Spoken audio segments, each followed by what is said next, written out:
Interesting word کے معزز ناظرین السلام علیکم۔ سزائے موت کے مجرم کو موت کے گھاٹ اتارنے سے قبل آخری لمحات میں مجرم سے اس کے آخری الفاظ پوچھے جاتے ہیں۔ عام طور پر یہ مجرم اپنے آخری الفاظ میں اپنے گناہوں کی معافی مانگتا ہے اور ساتھ ہی ان لوگوں سے بھی معافی طلب کرتا ہے جن کا اس نے نقصان کیا ہوتا ہے۔ لیکن دنیا میں موت کی سزا پانے والے چند مجرم ایسے بھی تھے جن کے آخری الفاظ انتہائی عجیب و غریب تھے۔ ان الفاظ کے بارے میں کوئی عام انسان سوچ بھی نہیں سکتا، بالخصوص اس وقت جب اسے معلوم ہو کہ اگلے چند سیکنڈ بعد اس کی موت ہو جائے گی۔ تو آج ہم آپ کو کچھ ایسے ہی انسانوں کے بارے میں بتانے جا رہے ہیں جن کے آخری الفاظ بہت عجیب و غریب تھے۔ تو چلیے ویڈیو کی جانب بڑھتے ہیں۔ نمبر 5، گیری گلیمر۔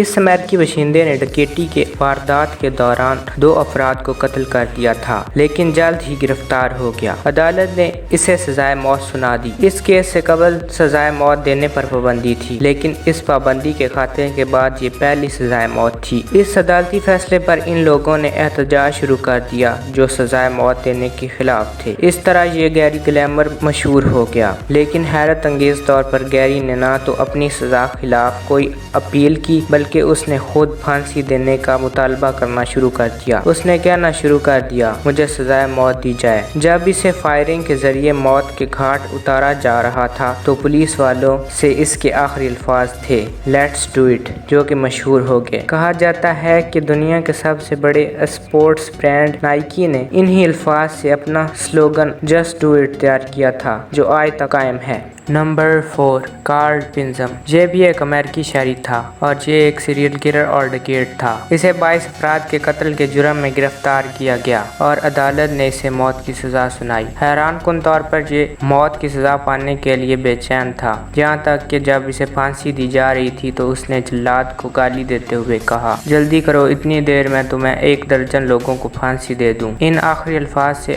آپ اس مجرم کی ذہنی حالت کا اندازہ لگا سکتے ہیں۔ Number 3، Peter curtain. یہ ایک چلتا پھرتا جرمن ڈریگولا تھا۔ یہ لوگوں کو قتل کر کے ان کا خون پیتا تھا۔ 1920 میں اس نے 60 افراد کو قتل کر دیا تھا۔ بالآخر یہ گرفتار ہوا اور اسے سزائے موت سنا دی گئی۔ اس کے آخری الفاظ بھی انتہائی عجیب و غریب تھے۔ اسے سزائے موت سرطان سے جدا کر کے دی جانی تھی۔ اس کے آخری الفاظ تھے کہ مجھے بتاؤ کہ جب میرا سر کاٹ دیا جائے گا تو کیا میں کچھ وقت کے لیے سن سکوں گا؟ میں اپنے خون نکلنے کی آواز کو سننا چاہتا ہوں اور یہ میری زندگی کا سب سے بہترین لمحہ ہوگا۔ Number 2، George apple. اس شخص نے امریکہ میں ایک پولیس افسر کو قتل کر دیا تھا۔ اسے گرفتار کر کے سزائے موت سنا دی گئی تھی۔ اسے موت الیکٹرک چیئر کے ذریعے دی جانی تھی۔ جب اس سے الیکٹرک چیئر پر اس کے آخری الفاظ پوچھے گئے تو وہ انتہائی حیران کن تھے۔ اس نے کہا کہ تم لوگ ابھی بیک ہوئے ایپل کو دیکھنے جا رہے ہو، کیونکہ اس کا نام جارج ایپل تھا اور اسے کرنٹ کے ذریعے موت دی جانی تھی تو اس نے خود کو بیک ایپل سے تشبیہ دی۔ Number 1، James French. اسی طرح کے الفاظ اس مجرم کے تھے۔ جیمز کو بھی کرنٹ لگا کے سزائے موت دی جانی تھی۔ اس سے جب اس کے آخری الفاظ پوچھے گئے تو اس نے کہا، میں سوچ رہا ہوں کہ کل کے اخبارات میں کیا ہیڈ لائنز بنے گی کہ فرینچ فرائز ہو گیا، یعنی اس کے نام پر لفظ فرینچ آتا تھا اور اسے کرنٹ لگا کے موت دی جانی تھی تو اس نے خود کو فرینچ فرائز سے تشبیہ دی۔ تو امید ہے آپ کو ویڈیو پسند آئی ہوگی۔ اگر ویڈیو پسند آئی تو ویڈیو کو لائک کریں، چینل کو سبسکرائب کریں اور ساتھ لگے بیل آئیکن کو ضرور پریس کر لیں تاکہ جب بھی کوئی نئی ویڈیو آئے تو اس کا نوٹیفیکیشن سب سے پہلے